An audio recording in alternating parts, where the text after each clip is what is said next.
When will Ghazwa-e-Hind happen? Are the wars happening nowadays Ghazwa-e-Hind? Has Ghazwa-e-Hind already occurred? And will Muslims achieve victory over non-believers in Ghazwa-e-Hind? Now let's understanding Ghazwa-e-Hind. Historical prophecy and interpretations. What is Ghazwa-e-Hind? And why does it continue to interest scholars and believers today?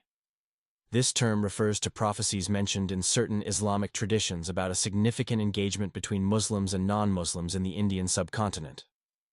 Today, we'll explore these traditions, their various interpretations, and their historical context. The prophetic traditions. The concept of Ghazwa-e-Hind emerges from several Hadith narratives, sayings attributed to Prophet Muhammad, peace be upon him. Let's examine two primary sources. The first tradition comes from Hazrat Abu Huraira, may Allah be pleased with him, who narrated that the Prophet said, "Armies of this Ummah will be sent towards Sind and Hind." Abu Huraira added that if he could participate in such a campaign and achieve martyrdom, he would be counted among the blessed martyrs, and if he returned safely, he would consider himself freed from the fire of hell by Allah's mercy.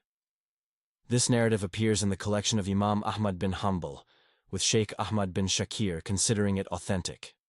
It was also recorded by Na'im bin Hamad, teacher of Imam Bukhari, in his book Al-Fitan, and referenced by Imam Bukhari in Al-Tarikh al-Kabir. The second tradition was narrated by Hazrat Thawban, may Allah be pleased with him. A group among you will engage with Hindustan, and Allah will grant them success. They will bring the rulers of that land in bonds. This narrative continues by stating that upon their return, these Muslims would find Hazrat Isa, Jesus, peace be upon him, in Syria. This account appears in Na'im bin Hamad's Al-Fitan, and was also narrated by Hazrat Safwan bin Amr. Imam Ishaq uključio ovu u njegovom musnadu sa dodatnim detaljima. In the extended version, Abu Huraira expressed that he would sell all his possessions to join this campaign if he lived to see it. After victory, his wish would be to meet Hazrat Isa in Syria and tell him, "I was a companion of the Prophet." The Prophet smiled at this and replied, "Very difficult, very difficult." 3 scholarly interpretations. Islamic scholarship has developed 3 primary interpretations of these traditions. Some scholars believe these prophecies were fulfilled during the historical Muslim conquests of the Indian subcontinent. These include the campaigns of Muhammad bin Qasim in the 8th century, Muhammad Ghori in the 12th century, and later expeditions by rulers like Ahmad Shah Abdali in the 18th century.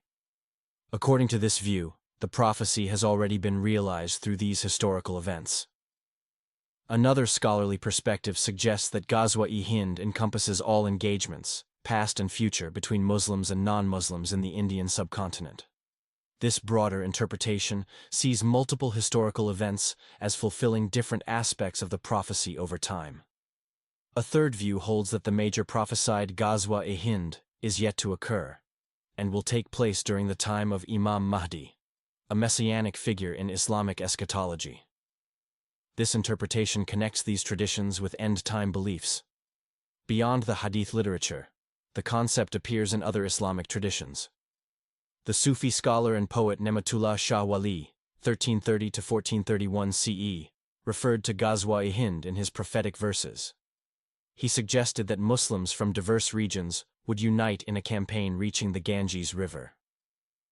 These poetic references have also influenced interpretations of the prophecy.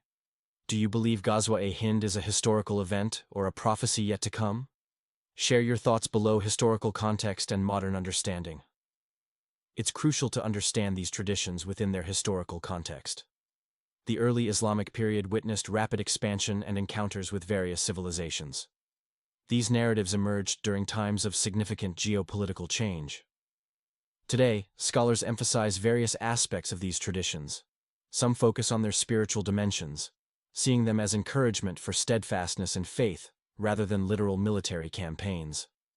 Others interpret them as historical narratives that were specific to their time. The diverse interpretations of Ghazwa-e-Hind remind us of the complexity of prophetic traditions and the importance of contextual understanding. Rather than focusing solely on when or how such events might occur, many contemporary scholars encourage Muslims to reflect on the spiritual lessons these traditions offer about commitment to faith, ethical conduct, and community responsibility. How do we engage with historical religious texts in our modern, interconnected world? How might we honor religious tradition while also embracing principles of peaceful coexistence and mutual respect? These are questions worth contemplating as we navigate the relationship between faith, history, and contemporary life. Thank you for joining this exploration of an important Islamic tradition. May our understanding always lead to greater wisdom and compassion. Peace be upon you all.